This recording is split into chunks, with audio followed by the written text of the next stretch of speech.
What's up, guys? Welcome back to the podcast. If you notice, Joey is not here, but we have Mike Rance. Thank you for joining us. I didn't know you were going to be with us this week.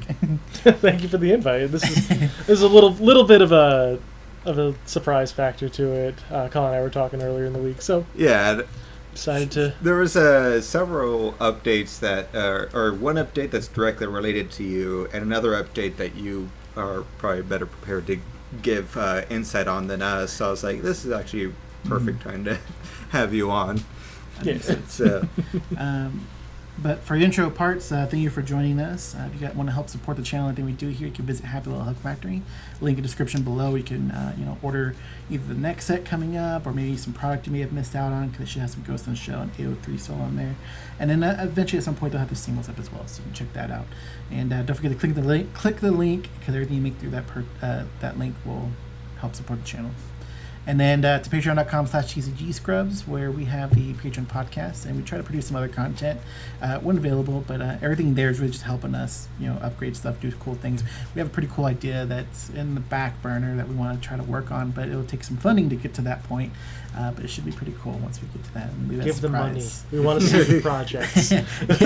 I'm going to dangle that one and leave it as a surprise. Speaking of Happy Little Hug Factory a second ago, they actually provided us some booster boxes that me and Colin actually opened up just the other day. That's recorded. I need to upload that and start editing it and then post it, so you should see it. That's right. If not already, by the time you're watching this, and it should be up the next day. But thanks to them for providing those boxes. And if you check it out, we did something a little bit different, only because we're doing a sealed kind of, I don't know what to call it, sealed league event, I guess, with a bunch of people. Actually, it's going to be myself, a post Joey, pre-release. and Colin. Yeah. It's like a post pre-release sealed event. And it's going to be like the one we get for Ghost in the Shell with the three of us. And then it's going to be with AO3 and with a lot more people. One of them being Mike. Mike will be joining us. It'll be pretty awesome. And then we have Jeremy over at Ruler School, and then Josh Patton from Rogues Guild, who's also often on Ruler School anyway. So Pat, Crack, and Patton. Yeah, so we're going to have some pretty cool gameplays coming through. They're going to be like real-life gameplays. We're going to be using our webcams to capture the cards. We have the last 6 packs in the Happy Little Hug Factory video. We're mining Colin's packs just because we want to do a box opening, but also have our packs, and then now we're going to do some deck building. It sounds complicated, but once you see the content, it'll make sense. But it's really actually exciting, and I'm glad we've got everybody on board. I was a little stressed out last second, though. Make sure to fill the last slot, and Mike was just waiting to let me know. I hope I wasn't bothering you. I was just trying to make sure, like, to ease my own mind that I was trying to figure out the logistics on my end, but now that I'm like, all right, cool, I guess I'm just gonna figure out how to work this webcam into it somehow. We'll make it work. But it should be awesome, a little series. It may take a while to come out because we got to coordinate times across like 3 different time zones and people's availabilities with work and whatnot, even though everybody's kind of working from home in a way.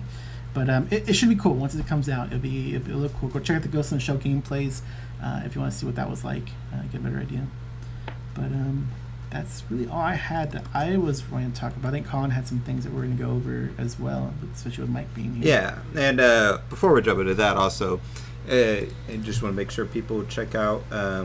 We've been doing a lot more content with the sort of indie card games and stuff like that. So I've been doing different interviews, and I'll be doing eventually here a weekly sort of indie card game news roundup. I've been meaning to do that, but just stuff keeps happening. But of that, and I also want to keep doing more stuff for Spellweaver as well. It's just taking me a minute to get the cards unlocked I want for my deck, because I didn't want to keep doing gameplay with the same lower tier deck. So once I get the cards unlocked, you'll start seeing more regular Spellweaver content for me, at least, because I've been.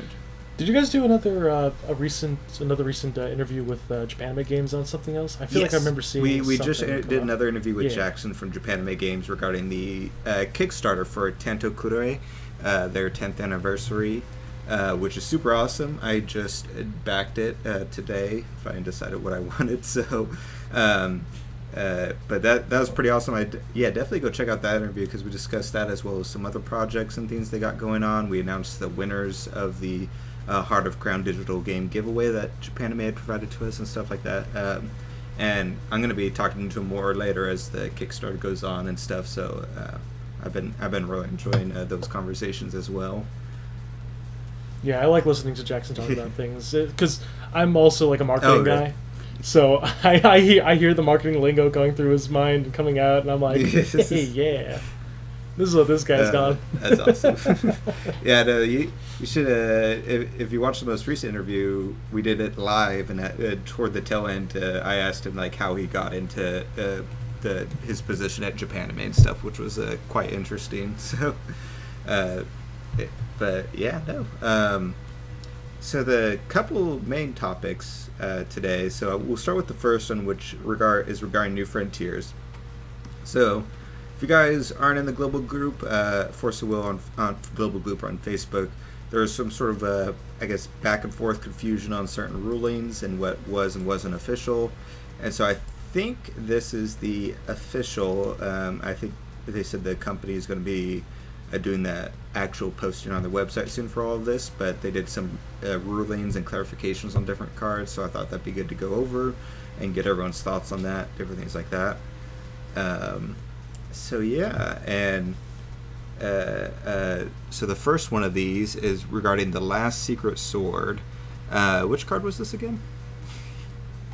This was the I believe it's Black Red 1 or Black Red. It's a Darkness and Fire spell that says deal 1,000 damage to your opponent, or I think it might be target player, and you can banish all entities but one you control rather than pay its cost. Okay.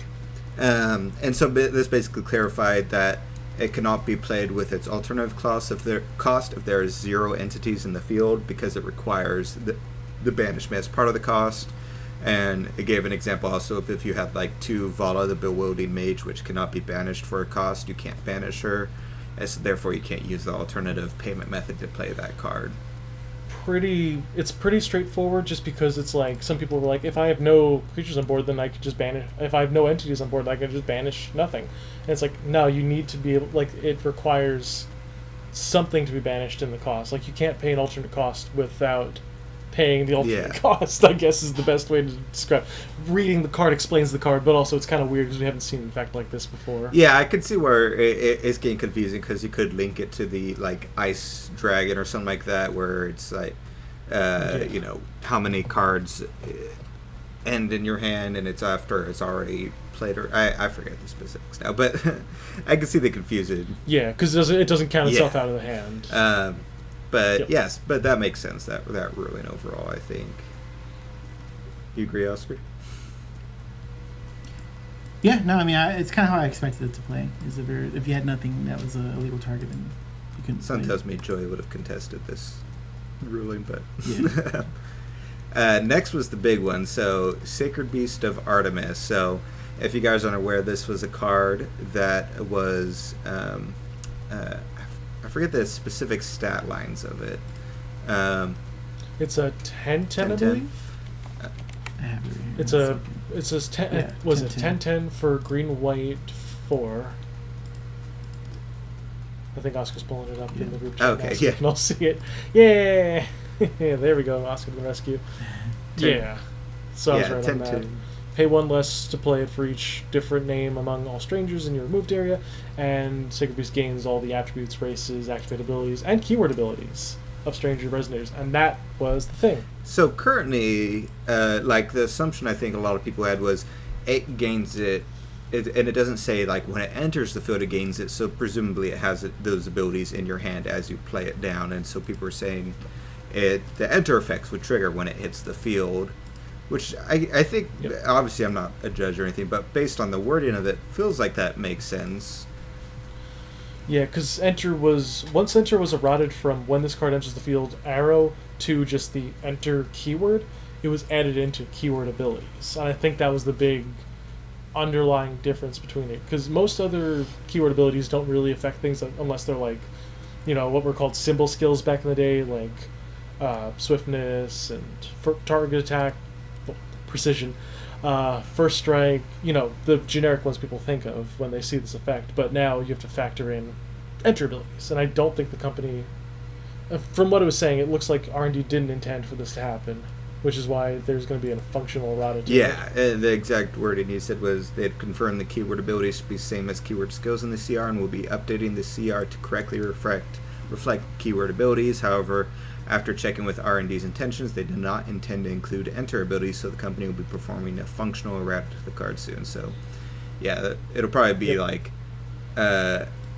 something to the effect of after it enters the field, it gains the abilities, I'd assume. And to clarify for people listening who may not be in the global group or anything like that, who posted this and who is that exactly? Chia, let me double check the spelling of his name because I've gotten it wrong before. Chia Seng-Leng, who is one of our head judges over in Singapore. So his word is pretty much direct from the company itself. I believe he was talking to somebody in the higher ups, and I believe they did confirm that. So he is a reputable source, and I can confirm that. Awesome. So clear it up for anybody listening. Awesome. So that's glad to hear that, because that was a big problem that people were worried about, because I was like, man, that card's pretty strong before I factored in enter abilities and stuff like that. So Yeah. I'm glad that's... I didn't even click to enter abilities being picked up by him when we first looked at him in the spoiler videos and all that. You don't think about it first because you're Yeah. thinking of symbol skills because you remember stuff like Mary Bell, the insane self-aware machine, or whatever it was called, who picked up symbol skills, and now you have to consider keyword skills and keyword abilities are the same in the CR.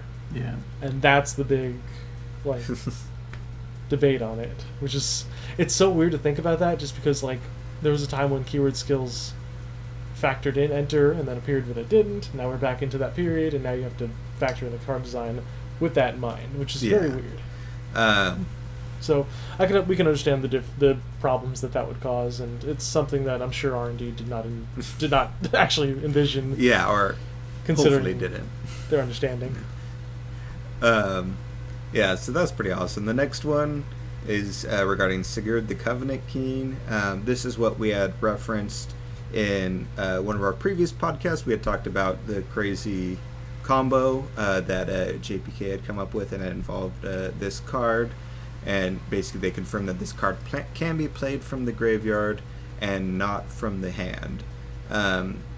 Is this how it was originally thought to be played? It was originally thought to be that way, but then some people were saying that there was nothing in its effect that stated that it can be. It said you may only play this card from your graveyard, but nothing to the effect of, you can play this card from your graveyard, but only from your graveyard. And I think that's the correct way they probably needed to make it happen, but I don't understand if that's would be the best way to do it. Because, I remember I was actually talking to Steph Shaw about this before the whole controversy post happened and everybody started moving things around.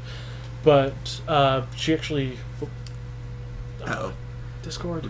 Discord, We no! lost him for a Just give it a second sec. Discord, no! We're back. Okay. It's been doing that all night. But either way. Because Steph and I were actually talking about this, and she referenced the inverse cards, where you play the opening side of Flourishing Hope, goes to the removed area, flips over into Burgeoning Despair, and Burgeoning Despair says this card can only be played from a removed area, which allows you to play it from that area, apparently. So I think that's as close as we got to it. Obviously, it's a very different beast, but I think it's very weird. It's a very weird thing that we haven't seen before, which is why everybody was so up in arms about it. But with the company confirming that it's intended to be played from the graveyard, then I think we figured it out. Yeah. Which makes sense, because they're very, obviously going for a very discardy, graveyardy type of thing. So you'd have cards like that get I don't want to say benefits, but it can work from the graveyard specifically in the same way we've seen some cards. Let me actually bring up, because I remember there's a card that I was actually talking to some of my friends in the MTG community about this, because I had remembered the card Gravecrawler from Magic the Gathering, who says you may cast this card from your graveyard as long as you control a zombie. Now, Sigurd doesn't have a condition to when he can be played, but something along the lines of you may play this card from your graveyard, but only from your graveyard would have been the like you may the play least this from the confusing graveyard. card Period. text. This card can only be played from the graveyard, or something like that. Yeah, something like that. Yeah. Yeah. So it's just a matter of figuring out the terminology that was needed to be there, but it's a card that's kind of breaking boundaries as far as things we haven't really seen in the game before. So we can assume that they knew what they wanted to do but didn't know the right possible, the right way to Yeah. bring it out. Which, understandable, whatever. It caused confusion, but in the end, it was as the card was intended. Does that doesn't affect the combo that GPK came up with at all, does it? No, it confirms that his combo was Okay. correct. That's good. I don't think anything in here addressed the combo, did it? No. The combo still works, technically, because as long as you're able to actually play Sigurd, Yeah. then... But there's still if they're doing an errata, I think there's a if they're willing to do an errata, there's a chance that or a functional errata, there's a chance that they might add to the ban list here, which would be kind of cool. Yeah. I would not hold your breath, but okay. Mike, what are your thoughts on the whole combo and how that works? Like, is it as concerning as some people in the community who aren't on that higher level of gameplay that Absolutely not. There are so many things that stop the combo from happening. We have one cost quick cast Grave Hate. We have Grave Hate that taps itself to do the Grave Hate in the Morning Angel and Calico Cat Shikigami for those two. Every single green deck is playing Kaguya right now, and Kaguya herself can cancel the Sigurd that's trying to cause the combo to happen, but also can play Chant of Tranquility to shuffle somebody's grave back into their deck. And you also have Athenia to remove the grave, and Burial Rites to remove the grave, Arendite to stop Sigurd's enter trigger from pulling Necromancy from... not Necromancy... Altar from the deck. I've listed 4 colors already, and like 1 supplementary color that all have answers to the combo. Yeah. It's not as backbreaking as people say. If Sigurd going to the grave causes problems, you chase, like, even if you're playing any deck, you play the card that says return target resonator to its owner's hand for 1 colorless. And as long as you do that in response to Sigurd's enter trigger to search for the altar, the combo fizzles out. Okay. I don't know. I don't see it being a big problem. Obviously, it's something to look out for, because if you don't have the mainboard hate for it, obviously it could get out of control. But if you're not playing mainboard hate for, good combos and good decks, then you're probably already losing the game. So I don't know, man. All right.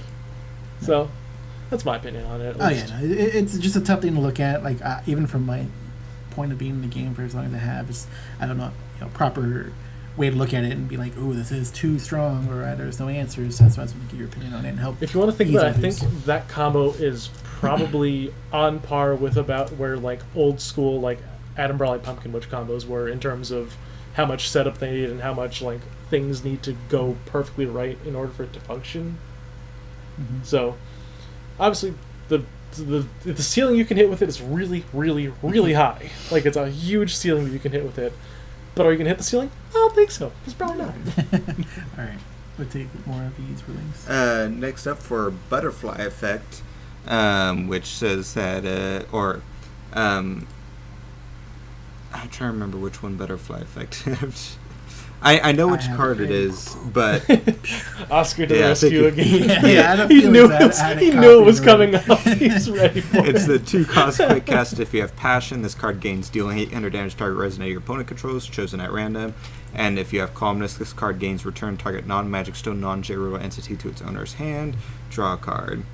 And so So they essentially confirmed that the effects resolve in the targeting of the card resolves as the card is stated. Oh, okay. So you'll first randomly select the first effect, where if you have both Passion and Calmness, which happens with like Scheherazade, when that happens, you just roll a dice, pick a random card, deal 800 damage to it, then you target something else. Or you can technically target the same thing and it'll resolve that way. Yeah. Okay, So- that makes sense. Either way. I feel like that's It makes sense from a... okay. Yeah, it makes sense from like a technical standpoint, I think, but it's still very weird. It's a card that like probably shouldn't have been printed if they were printing Scheherazade, but also, what can you do? Well, and I feel like a similar situation has come up in the past where people were wondering the order of things to resolve, and that's when we've originally found out it's top to bottom as far as effects go for that type of thing. Yeah. Like, as I keep referencing Adam Brawley here, but his effects resolve as printed on the card. Mm-hmm. So you would always get the draw card, then produce, which was huge, because if you draw into a Gwyber and you have white to produce, you want that to happen. And this one makes sense too, because like the targeting is random first and then you choose, which would be much better than choose and then random. Oops, I target the same thing. It takes 800 and I bounce it. Oops. Yeah. And the last one is for Necromancy of the Undead Lord, and they have confirmed that additions will go into the graveyard when the added resonator leaves the field, because Necromancy is a reprint, and it says just like how addition resonators used to function. Yep. Yeah. This is a little messy, unfortunately, because technically speaking, bestowing adds a thing to a resonator, which is kind of where the, like, I guess if they want to consider it like non-bestowed additions going on to resonators function as addition resonators. It's very weird the way that they did it. If they wanted to keep Necromancy the way they had to, I think they needed a line of text on it that said, when the added resonator enters the grave, well, when the added resonator leaves the field, put this card into the graveyard. Because right now, it's the reprint is technically functioning how the old card worked, but not exactly how it's worded. Yeah. And that was the big issue that a lot of people had. Yeah, I thought that was really interesting that they're reprinting an addition resonator, but without the sort of hybridy thing they did. Fun story with. The fun story here is that they actually already did that with All-Consuming Suspicion last set, but nobody batted an eye because nobody thinks about that card because it's trash. That's true, yeah. But at the same time, it's like Necromancy, it kind of matters a little more just because it can re-equip itself from the grave. So if it sticks on the board, it's strictly worse than it was. Gotcha. So, Not bad. very weird stuff, but whatever. Alright, so those are the updates as far as rulings and stuff for New Frontiers. I'm sure some more stuff might trickle out when the official thing comes out from Force of Will, so we'll let you guys know if anything comes of that. But next thing we'll talk about is the main reason I want Mike on was to talk about Conqueror. So for people who don't know, do you want to explain Conqueror? Yeah, I'll give a little history lesson before I go into the new Conqueror. So Conqueror was originally devised by Ben Bargetzi back when the company changed hands over to I Spy and the Wanderer ban list stopped being updated because Jeff was the only one who was doing it.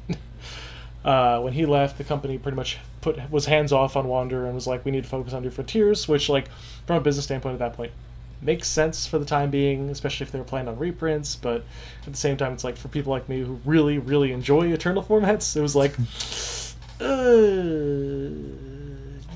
you left it kind of messy. So, when that happened, Ben had created Conqueror with the intent of making a new, updated version of Wanderer, and the first list was about 34 banned cards, in addition to what was already on the Forceful TCG website.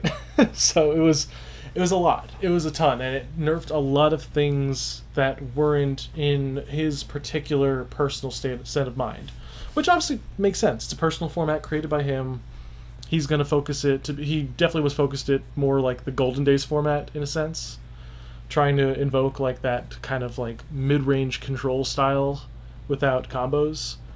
And unfortunately, when you ban 34 cards, things are going to go a little haywire. So, obviously, it was a little messy to start, which is understandable. It was a brand new idea that he had come up with. And then the Wanderer Banlist Committee came out. So, when that happened, Steph Shaw had brought on Jeff Finnegan to kind of legitimize the format, legitimize the WBC, which, you know, smart, bring on the guy that was literally in charge of the old ban list. So that group got a lot of notoriety in the format, and Ben was forced to change gears and kind of reinvent Conqueror. And when that happened, he brought on a new council. Things sort of mirrored each other, but Conqueror got very in-depth on its complex bannings and its rules changes, and a lot of functional errata on cards. And I think that's where a lot of people started kind of falling off of it. Like, the erratas were great in theory because they're like, okay, cool. We're going to give functional erratas to these band rulers to make them on par with some of the other rulers. We're going to errata the rune decks. Divinity has been disgustingly broken in Wanderer ever since it was brought in. And we're going to keep the ban list a little more lean, still have some things banned on here just for game feel, and try and make that function. And at the beginning it was great, and then as more and more erratas happened and more balance changes kind of creeped up, it was hard for the format to kind of stay afloat. People had a hard time remembering all the erratas, because especially when they had to be changed because some of them weren't fully in place. So the format ended up somewhat dissolving just because it got a little bit too complex and a little bit too difficult to maintain at the time. So fast forward about a year later, it comes to me on the WBC. There's a lot of strife in the WBC because some people had a different vision for the way the Wanderer should go than others, and there was no middle ground to be met. So we decided, well, we didn't decide anything. The European side of things ended up cutting themselves off from the WBC and forming the new European Wanderer Council, which is now the officially represented Wanderer Committee, because Europe actually has Wanderer events, and Cal's Online League series now uses their ban list, which, makes sense. They're the ones that are currently updating the ban list and currently keeping up with what the company's doing. So there was a lot of discussions after that. Steph and I were thinking maybe we should make a different Wanderer, but at that point it would just be a Wanderer that would be a turn 4 combo cutoff instead of a turn 3 combo cutoff. And at that point I'm just we're running in circles at this point. Nothing's gonna really get accomplished if we're sticking to pretty much the same format, just slightly different in the US compared to the EU. And having two formats with the same name is just it gets messy. It gets really, really messy, and I didn't want that. I didn't want more player confusion. I saw what player confusion happened, especially when the EU dropped their format. So I was put on the back burner for a little bit, and I've been working and just kind of doing things and playing in New Frontiers. And after playing a few months in Cal's OLS for Wanderer just to experience it and kind of experiment, because we had a lot of new cards that came out in stuff like the Ghost in the Shell series. I played Tron Witch for a little bit, which was hilarious. And that was the most fun I've had in this game, building and playing the Tron Witch in a long time. But I felt the power difference. Why would I want to play new cards when these old cards are just going to be the best thing? So I had a fire lit under me at that point, and I jumped back in with Joey from Deepwood, who's now on the Conqueror Council, because he was one of the ones driving Conqueror back when he was on there last year. And I said, hey, you remember those ideas I had for WBC, and then the ideas that you're throwing back at me for the WBC, and what we had going on here? And he's like, yeah, I remember that. And I'm like, do you want to act on them? Do you want to try and revive Conqueror? And he's like, yeah, okay. So after talking with Ben, and we did a couple of Discord, Skype interviews where I was going over my visions for the format just to make sure I lined up with what he was thinking. Because obviously, if I had the passion to light it again, it was his originally created format. He hasn't been really involved in Force of Will in a little bit, but I didn't want to just, take over without him being involved in it if it was his creation. And we brought on a couple of the guys from the old Conqueror committee, himself, Joey again, and Leon Fuchs. That's Fuchs. Come on, guys. I knew what you meant. I always introduce him as, this is Leon, this guy Fuchs, but with the H. And we also brought on Kaltuma for the Conqueror Council, which is really nice, because awesome. He's got all the empirical evidence in terms of the formats. He knows what players like, and he's seen the effects of players not enjoying themselves in the current state of things. And I think that was a really big thing, because we want to try and base our decisions off of empirical data when we can, despite the lack of data there is most of the time. And we also want to base things on player experience, because user experience has been something it doesn't matter how balanced your format is, if players aren't having fun, the format's going to suck. And that's really all there is to it. And we had been trying to think of ways to balance things out and make things more entertaining, more fun, more open, try and lower the ceiling a little bit. Well, try and lower the floor you need to hit in order to participate in this room. I think our changes so far that we just unveiled effective on Saturday, May 23rd, I think those are where we need to be. That's awesome. And is that sort of since this new update, have you gotten any feedback about it? We've gotten a little bit of feedback. There are some people who aren't happy with it at first. When I first posted it, there were some people who were active on Facebook and were like, this doesn't look too great. And I'm like, all right, that's your opinion, man. This is also from somebody who wanted Sherry unbanned, so I'm not going to take their opinions at face value, because that doesn't matter. But anyway. That's somebody who's wanted to share you back in every format. Yeah, I know. Oscar knows exactly what I'm talking about. But anyway, but that's fine. People are going to be like that. You can play Origin. It's whatever. Yeah. So, but the overall consensus from the people that I had kind of geared it towards, like people who were more of like, I want to drop some games at my locals. I want to use some of my older cards at locals, and I can't because things are just way too strict for the format. Mm-hmm. When I saw the list, they're like, this looks elegant, this looks like a really good list, this looks enjoyable, and this looks like I can try things that aren't just the cream of the crop, and not just have a 99% chance of losing a game because I got my hand ripped apart and then Umered on turn 3. Mm-hmm. Yeah.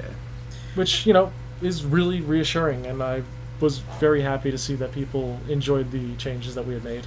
So you give us a history that has been Conqueror, but like Conqueror itself is what exactly? It's just a normal game of Force Will with a special set of like ban lists, or is there any differences in gameplay? It's pretty much essentially a game of Wanderer with mild rules changes and a mildly different ban list. Okay. The rules changes kind of are what make it stick out a little more than Wanderer, just because with Wanderer you can't change the CR really. The only thing that was changed was the Energize for All thing that was able to be implemented because it was already something that was kind of in production but not quite there before Jeff had left.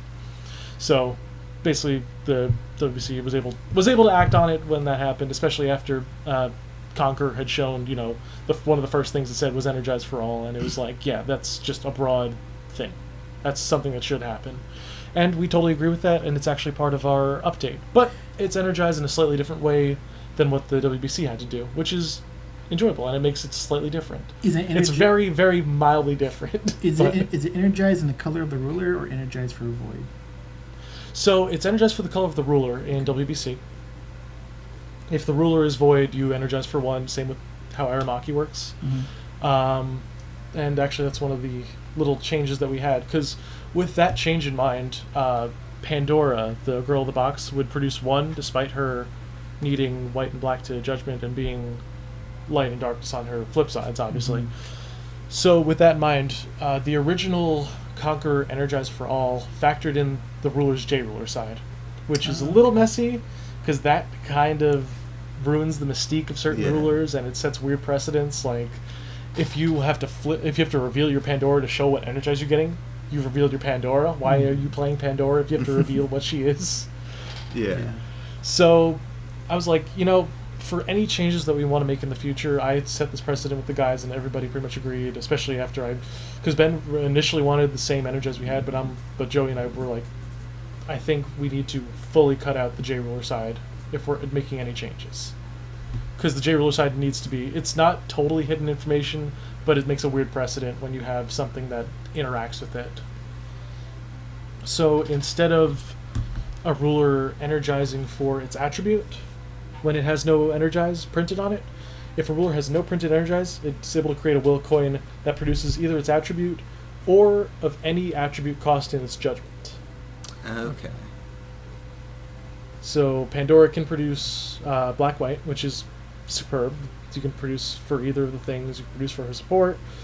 A couple of other notable things. There aren't many rulers that are affected much by that change, but it's such a minor amount of text that we thought it was worth it to try that. One of the fun ones that I actually want to try a little bit more was Nameless Girl Jeanne d'Arc, the blue ruler from CMF. And judgment's for blue, red, and 2. So she produces blue and red with her Energize.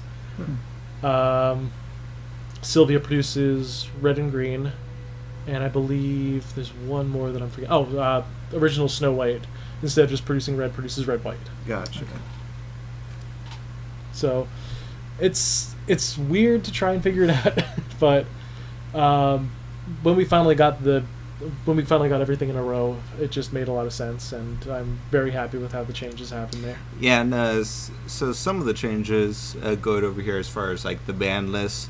I think if I say the cards, people will understand. So things like the new bans include Captain Hook, Kaguya, Sealed God of the Moon, Boomer, Perfect Loki, Kingdom of Diversity, which is the one that gives buffs for the amount of races, and so the ones, first, did you want anything you wanted to say on those? And if you guys want to check out it, and if you go to Forceful Global and search Conqueror, this will come up, and on the post itself, you had typed out an explanation for pretty much every change on here. Yeah. But anything you want to? Pretty much. So I'd probably just be like reiterating things a little bit here, but also giving some more, in-depth feelings on them and why I think that the council specifically decided that those were worth taking off. And also, I'm actually going to be getting a link from Cal that shows the entire Conqueror ban list soon, so you'll actually be able to link that in the description. Oh, nice. Oh, I was going to ask that too. 'Cause I know there's a decent amount of people who just don't use certain social media, so yeah, exactly. So it's going to be nice to have a link to that, and I'm appreciative to Cal for literally hosting that on his website, just so that people know. Because it's going to be good, because our next OLS is actually going to have Conqueror in it as the wildcard format. Nice. So for anybody watching here who is looking to try out a new format and wants to kind of experiment a little bit, Make sure you we had mentioned this when we did the OLS, but make sure you join the group for it, so that even if you're only going to play once in a while, you can keep in tabs on when they do the rotating formats and stuff, and you're like, oh, they're doing Conqueror, I'll join this, or they're doing Epic Stories, I'll join that one, and stuff like that. If you guys, especially right now for anyone who's stuck at home or anything like that, it can be a nice little thing to do. Exactly. Like, I can't play physical games, so unfortunately I've had to use Untap. I don't like digital cards as much as I like the physical cards, but it's what we got. It's something. Yeah, so just kind of going through, the basic changes for the list. The first was just like the unbans were Telefairy Tale and Guinevere. Telefairy Tale is very fair without Hook. That's true. Especially because Hook, with the Enter errata, Telefairy Tale would cause Hook to trigger its Enter ability twice. So, that would be gross. We don't want that. So instead, we're just left with a couple of really cool things. Some people were initially concerned about Turn 3 Giant, but I think that the format is fast enough and has enough quality answers where Giant is not an issue. Okay. It's only got Barrier Chant, and a lot of removal now is actually mostly Resonator based. It's a 3-cost card, so it comes down on turn 3 and doesn't immediately win the game, which means that it's fairly slow and kind of mid-rangey. You're locked into Grim to play it, you're locked into Light to play it. So, well, you're not really locked into Light, but you get the picture there. But it doesn't seem like there's going to be a lot that really breaks it. Like, Peter Pan having double Enter triggers is cute, but it's an understated card already. We're fine with allowing that to happen. Hamelin, the Pied Piper, the 4/4 one that steals a Resonator at random on Enter. It steals 2 things, which sounds really gross on paper, but it's at random. You might be facing token decks. It might just hit a 1/1. Yeah. It's very matchup dependent, and if you draw into it, you can discard it with Grim to get the things, but there's just a lot that just doesn't really matter with it anymore, and there's just rulers that are stronger than Grim. So, it's a nice little buff to make, to give an older ruler, like, a niche. Yeah. And I think that's one of the big things, because we don't want, just new rulers to be like, oh, it's a new shiny ruler, I'm going to play this. We want to see new cards played with old rulers, and we want to find those weird synergies that you can only find by experimenting in these eternal formats. Yeah. Guinevere, I don't really need to explain much. She's been power crept to high heaven. That poor Guinevere, man. Like, the best thing she's got is that she's repeatable, unlike Dark Alice and Gatekeeper of Elsevaria. But at the same time, like, she hits one thing and you need the setup for her. She's once per turn. She's really slow. She's definitely like one of the best 1-drops in the game, but not by a long shot anymore. So we had no issues bringing her back. She's done nothing in Wanderer. She's probably not going to do anything here. She's barely done anything in New Frontiers. Like, if that doesn't tell you anything, that's got to tell you something. Yeah, I figured Oscar would be happy about that one too. It was definitely one of my favorite cards, because I always bring up, like, I enjoyed playing Turbo Feasting back in the day. Yeah. So You can play Turbo Feasting now with the new Conqueror rules, because game's just about mid-range enough for you to do it. check it out. So then going through the rest of the bands, just kind of quickly glossing over them, Captain Hook was just always used in super degenerate combos. It has one of the best races in the game, being Fairy Tail, so it was so unbelievably abusable with so many different things. It was almost easy to get it. Like, turn 2 quick cast Hook was a real thing that people did because of Time Spinning Witch. And that's not okay. That's, like, really not okay. So, I had no qualms about banning that. It happened in the WBC list originally. Makes sense to just do it again. Same kind of happened with Forest Meditation. At first we were like, there was a change to the way the rune system worked, and that might affect things, but at the same time, the high roll chance to have a 0-mana draw 3 that triggers torrent abilities is kind of gross. So, we're not ready to bring it back yet. We could try and bring it back later on if we feel like it's the right time for it, but we're not totally convinced. And how many people were total again were on the committee for this? 5 people on the committee right now. Okay. And was Ben one of those, or was Ben somebody you had referred to at one point? What was it? Is Ben on the committee as well? Yeah, he's pretty much like our tiebreaker vote. Okay. He doesn't really play often, but like we give our reasonings, and he's kind of like, yeah, I agree with this side a little more. It's like an unbiased opinion. If there's the event of a tie, if there's no event of a tie, then there's nothing to worry about anyway, so it's fine. So that's been really helpful to have, actually, because having somebody who's not up to speed with the current formats but knows how they used to play is really nice, because you get a good sense of, like, it's like almost like a returning player mindset. So it's definitely good to have. So Forced Meditation, obviously, whatever. Kaguya is Seal of Wind and Light on a stick. Yeah, no. Do you guys need more from me on that? Because I could divulge a little more about how we feel about Kaguya. Like, when we played Wanderer with Kaguya in it, the more Kaguya, like, if you had 1 or 2 Kaguya in hand, you were almost guaranteed the win. Which is disgusting, because multiple Seal of Wind and Light don't guarantee you a win ever. Yeah. But if you have a tempo card that cancels things and provides you a potentially flying body that has other effects on it, I think it's cheaper.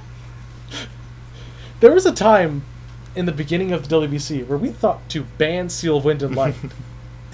Like, around New Valhalla 2, we were like, alright, Seal of Wind and Light's kind of busted. We should probably think about banning it.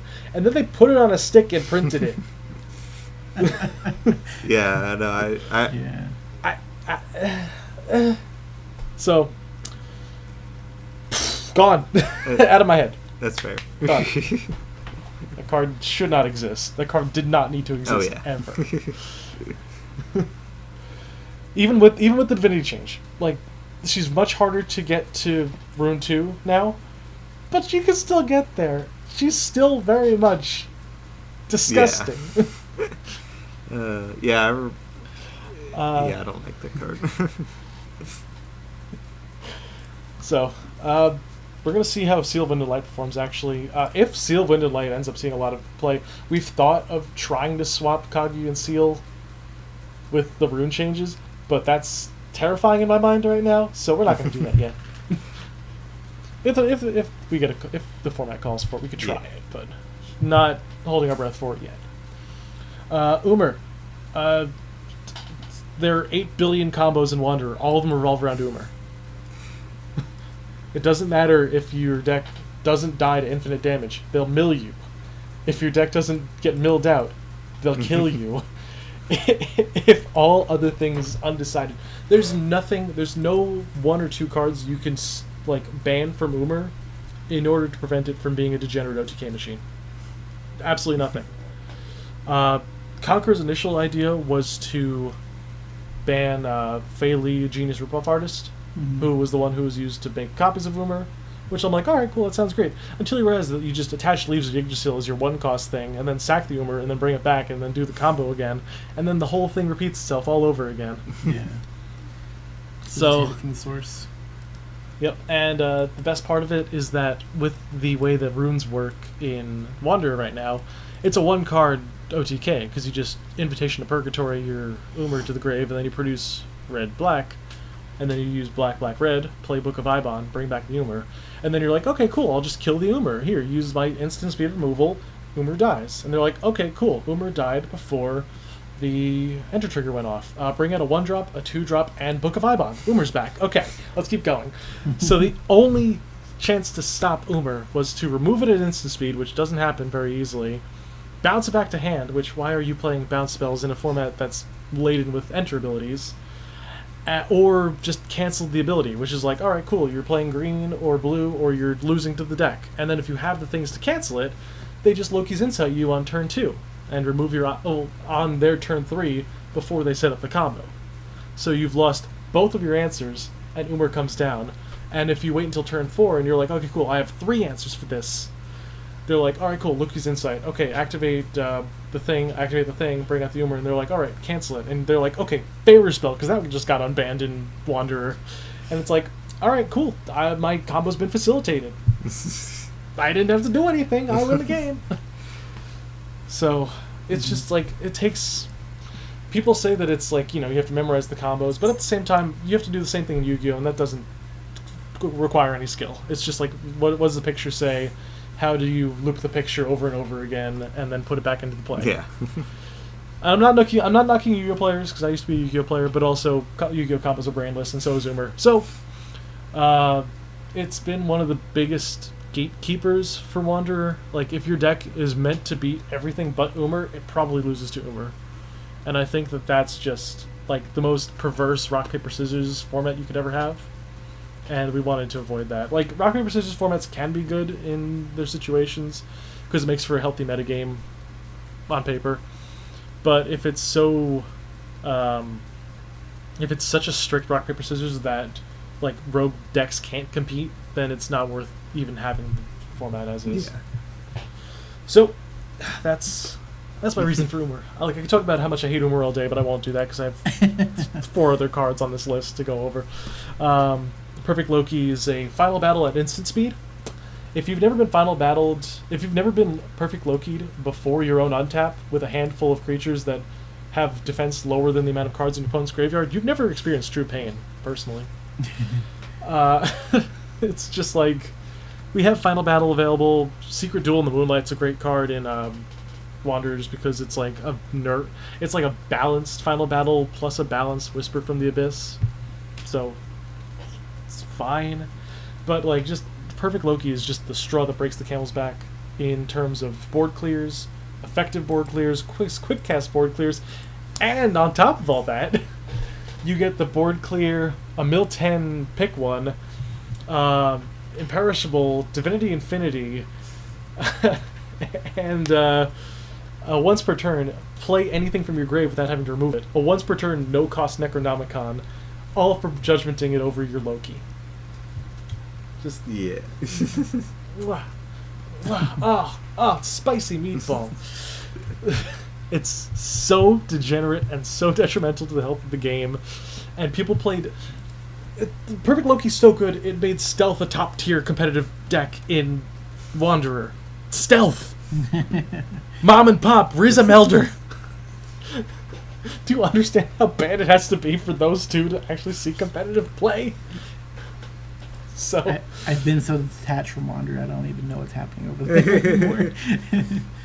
Play Conqueror. We've tried to re-attach ourselves somewhat.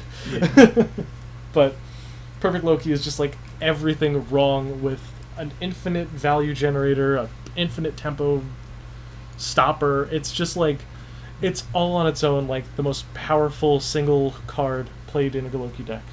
Like, I don't think any card has ever done exactly what Loki does at the rate that Loki does it. So, it cannot exist. especially if you want tempo and mid-range to exist. If tempo and mid-range ever exist in the game, Perk Loki cannot. That makes That's sense. the final straw. Kingdom of Diversity. This was between banning Kingdom and banning Alice, Zeus Incarnate, because both of them are used in the infinite damage combo, which gives your board a plus 25,100 boost. Yeah. Which is ridiculous to say, but exists. So we're thinking, like, what do we ban? Do we ban Light Palace or do we ban Alice? And after careful consideration, we're like, Alice is just so fun in Wanderer. Because Wanderer is so, like, geared towards its racial synergies that having a card that is every race, that, like, even if you're not playing, like, the Atom deck that, you know, dumps the Atom into the grave to give her all the extra effects, she's just an 8/8 body that, like, she's a mid-statted body that fills all race requirements that you want. So you can play her in Sacred Beasts. She's the 5th Sacred Beast for your God's Art if you're playing the old Persia or Valentina. She is the glue that holds together Adelbert for the Wanderers, sort of, because there are almost no good tempo Wanderers, really. So having her there as, like, just an 8/8 body is fine. You play him, flash her in, you draw a card off of it. It's just like there's so many little mini things that culminate together in her design that makes her enjoyable to play in Wanderer. Light Palace, on the other hand, is only really seen in degenerate combos. That makes sense. I know I said that I really liked Alice the Resonator because it was like, I'd be like putting together a deck and be like, oh yeah, technically she could go in here if I wanted to. She's technically a dragon or whatever it might. She's a panda, Colin. She's a panda. Come on, gotta play. So she's also she's a golem, Yeah. so you can mobilize her with with Pandora. I'm sorry. That's too she's funny. the best golem Anyway. we ever got. She's the best golem. But yeah, so I'm glad with God. that idea of getting rid of the addition rather than Alice. Yeah. Yeah. Also, a fun story is that because we still have the multi-stones available in Conqueror, her ability to tap 5 to remove target entity from the game still is very relevant. That makes it. So, happy hunting there, guys. The first person to remove I think it was eroded to say non-J-ruler entity, because if you want to remove your opponent's J-ruler, I don't think that works. But anyway, so continuing on, Machine Lab of Legionus. This one was one that we kind of debated on, just because Machine Lab, like, you need some setup for the combo, but at the same time, machines were already playing Guinevere and the Machine Lab, and it was just like, oh yeah, okay, so I'm just playing this, and I'm playing these cards, and oops, you're accidentally dying to 1,000,000 damage. Yeah. It's just like, that's, like, it's not overly disgusting just because it takes a lot to set it up, but at the same time, it's just like, it's really, really feels awful to get wrecked like that, especially if they follow it up, like, if you're like, okay, I have a blocker for the Guinevere, they had a Vivian sitting on board, now that thing's huge because they had 1,000,000 machines enter the board. Then they play a Deus Ex Machina and just redistribute the counters everywhere, and you have to represent 1,000,000 counters by just sticking like a big dice onto the board, and it's just like there's so much wrong with the fact that combo exists right now. And I think we were debating on whether it had to be Guinevere and Machine Lab, and there was actually a heavy debate on this. We were really close on whether one should be allowed or one shouldn't. And I think the main difference between them came down to that Machine Lab was less integral to the identity of blue machines than Guinevere was. Because Guinevere is very much like, you know, she synergizes with Camelot, which is a card that's like a big endgame boss card. Like, if little Timmy wants to just cheat out a 6-drop, he can. There's nothing stopping him. Also, she turns any machines after combat into extra 200 damage apiece. So if you can do the calculations right, you can find sneaky lethals, which I think is very good for the game. I think that people should be rewarded for being able to count up and find the optimal path to deal the most damage. And I think that Guinevere is more in tune with that mindset than Lab is. Lab is cool, though, because Lab is like recursion for machines. When we're taking away scrapping builds, spoilers for the rune change coming up later. Which is, obviously we would like to keep something like that, but with the fact that it interacts with Guinevere, and we have fears about strangers just because of the intrinsic value that they get off of playing the Regalia, and Maribel is just like the best Regalia in the game, like by a huge margin. Like the amount of things she does on her own, and she's a 2-cost machine, so even if she dies, you just bring her back. Yeah. It's just like having something that just brings her back for free is just not great. Like, the card isn't imbalanced by any means, but it's less...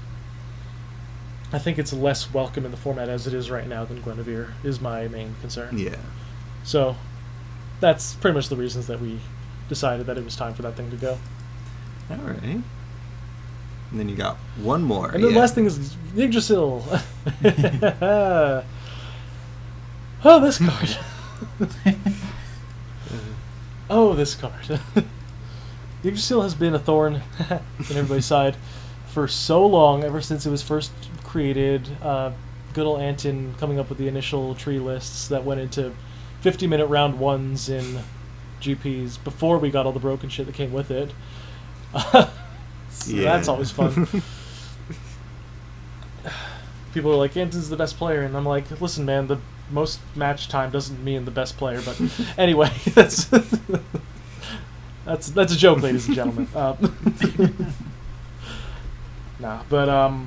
So Tree was already like, people didn't really enjoy playing against Tree, but it's not like it was like the dominating force that it could have been. So people were like, all right, I can probably work my way around this and kind of figure out how to deal with this. Horn got banned, so you can't just infinitely loop things anymore, so there is a way to deck Tree out. And then they printed Reincarnation of the Soul, and then they printed Allosaurus, and then they printed the new Gatekeeper of Elsevaria. All of which are disgusting, by the way, in their own separate rights. So, we'll start with Reincarnation of the Soul, which, if you mill a Reincarnation of the Soul off of Yggdrasil's effect to stop him from getting damage dealt to him, it's just like, alright, cool. I'll Reincarnation of the Soul, put back my Reincarnation of the Soul, draw the Reincarnation of the Soul, play the Reincarnation of the Soul, and you just get that loop, and it's like, alright, cool, so that happens. If I cancel Reincarnation of the Soul, or if they all go into the graveyard, maybe it'll be fine. And then you look at Allosaurus, who has a 0-cost instant speed. You can put this card on top of your deck. Oh, yeah. Which means you never lose the game. Because you do that before your draw step. And sure, you can Lorite it, but there's only so many things you can Lorite before you can't Lorite it anymore. And you're playing against Tree in the late game, which means they probably have 8 cancels ready for you. So that's not fun. And also, Allosaurus already naturally combos with Yggdrasil because you just pay less for him when you have 7 cards. He's a 2-cost 10/10 when you have 7 cards removed, which you always have 7 cards removed because you're Yggdrasil. So you slap him on board and you get back your Reincarnation of the Soul, and then you get the loop going again. And then they printed Gatekeeper, who lets you remove your hand from the game to draw the same number you just discarded, gives everything in your hand the Goddess subtype, so you can do the 2 and 8, but it costs 1 less, so it's never going to be 8, it's going to be 2 cost. Put all Goddesses from hand into play, and to top it all off, she's a late game option because she gains plus 100 attack for each removed card you have, which means in the late game you have a quick cast, essentially 4K beater as a 1 cost. Yeah, no, there's a lot of crazy removals that came in with for Lena that's making, I'm sure, all sorts of crazy combos. But I was excited to see some of this for Lena. It's legitimately disgusting and Tree. It's unbelievably gross. So, Tree is gone out. Bye. But the good news is that now people can stop thinking about playing Tree and play Allosaurus instead. So now we have an actual removed from the game archetype instead of just infinite trees. Yeah. I like it. So Yggdrasil was a little bit of a combination between those 3 cards, making it just hitting that event horizon where it's just like, yes, critical mass of unfun. And then you pair that up with the fact that it's just like nobody in, I think Ben's words exactly were, nobody in the entire history of Force Will has ever enjoyed playing or playing against Yggdrasil Malefic Verdant Tree. I could say that. And I think that's I'm pretty sure it's also banned in Epic Stories. It is banned in Epic Stories. Yeah. It's just how That's- effective it is. So it's kind of weird that's banned in Epic Stories, but whatever. I think they were running it with Alistairs as their other ability. That's gross. Because I actually had built that deck, I think, before it became a threat, and then all of a sudden it became a threat, and I was like, and it's funny because before it was banned, it was just like, it was picked apart, and then just like, yeah, it's banned. Yep. Good old Alistairs. So that's everything as far as the banned cards go. We tried to keep it pretty lean. I know it's 8 banned cards, but 2 of them were already from the ban list from WBC. 2 of them were unbans, so it kind of evens out to like a 6 overall cost to the ForceWill.com, TCG.com list, which is fine. And we already went over Energize. The last thing that I think is the biggest change that we mulled over for quite a while, and I think we finally hit the balance right, is that your rune deck can no longer contain... He'll be back in Lost him just for a sec, guys. here. Yeah. All We're right. back. There we go. Sorry. All right, sorry. That was some intense build-up. Yeah, I was like, the final thing is... So, the big thing, rune decks can no longer contain chant runes. Oh, okay. So with that, every ruler has a set of 9 non-chant runes available to them to mix and match and create their rune deck. So there's no longer, oh hey look, you're a divinity ruler, which means your divinity ruler's identity is play Explore the Unknown and make things cost cheaper. And find Lorite for free. Because with almost every single divinity ruler, basically you're using them as an engine for either Invitation to Purgatory to search things out from the deck for free and gain grave advantage for nothing.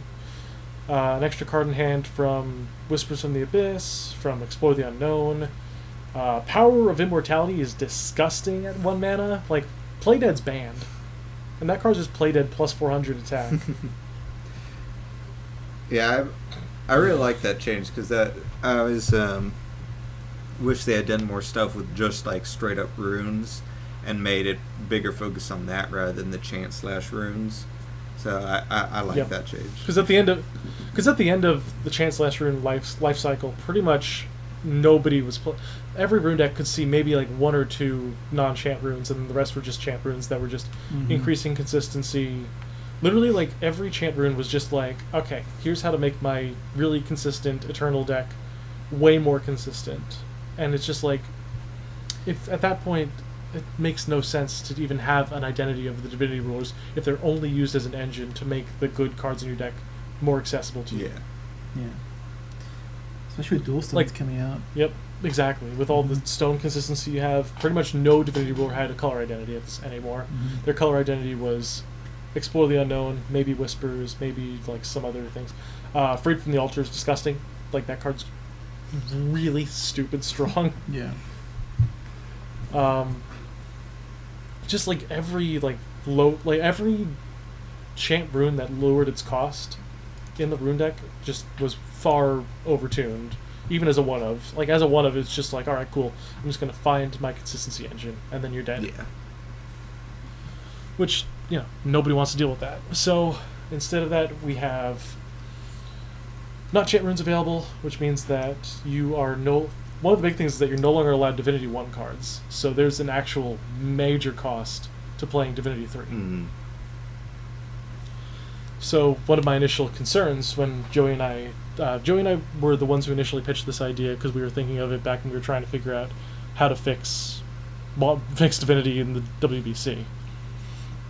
And of course we couldn't make the change a reality just because we're like, oh, it's a pipe dream because we can't make any actual rules changes because we're trying to make this legitimate. Thankfully, with a fan-made format, you don't have to make anything legitimate. Yeah. Everything is fair game, which is very nice. But we want to keep it within a certain realm of non-complexity. Yeah. So you got to set your rules precedent, and we decided that as long as it's something that we can add with like a tiny addendum to the CR, we're happy adding it. That's awesome. So one of the big concerns was like, what happens when we have a card with like Rune 5, like Tiger Me, Ophiel, who can search a 5-cost angel when she gets to Rune 5. It's like, does this shut them off? And I realized that every single ruler has exactly 5 non-chant runes that have a divinity of 2. So you're always able to get to divinity 10. Only problem is that you probably have to play some trash, like Flame Enchant and Turntail. Yeah. But honestly, if you're looking to make a deck focused on Rune 2, having to play trash in order to get to that is actually, like, deck building constraints that you have to think about when making a deck, instead of just putting a bunch of Divinity 1s being like, oh, I can flip these up and just play that, whatever. No, I like it. That's pretty good, and it because it really, yeah, like you said at the end, was there wasn't even because of how chant runes work. There's no color identity either. It's just, hey, let me put these strong cards in here, and I just start the game with an extra 5 really strong cards, rather than like a color identity, like, oh, this ruler has these runes that you got to watch out for, so you can kind of play around it. You have some foreknowledge of what you can, but the person still has the advantage of starting the game with 5 extra cards still and stuff. So, yep. And like, it's not like the Divinity Rulers lost any like other major problems on their tempo, because like we're focusing, obviously the non-chant runes are focused a lot more on like tempo and value than the consistency of the chant runes.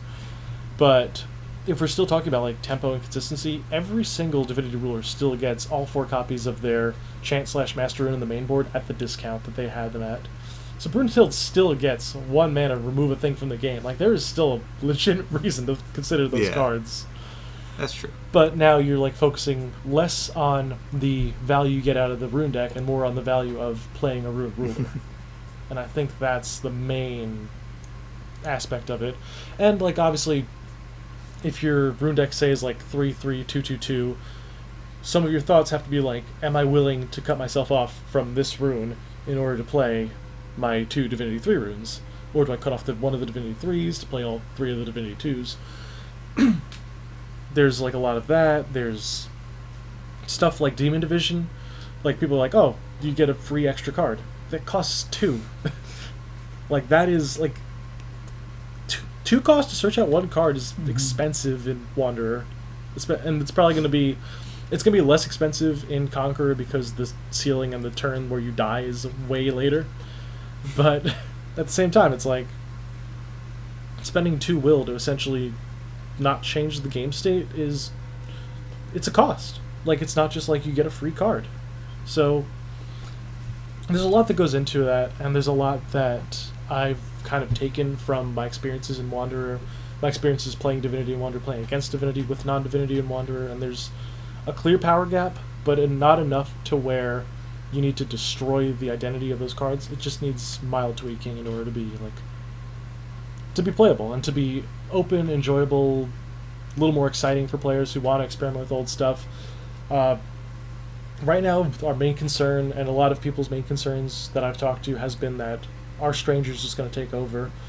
And while Strangers are probably one of the best value-oriented rulers in the game based on, you know, the advantages they get from having a Stranger deck and the Regalia, you're still relying on a 4 out of your 40 card deck with the Regalia to like actually make something happen. And I don't know.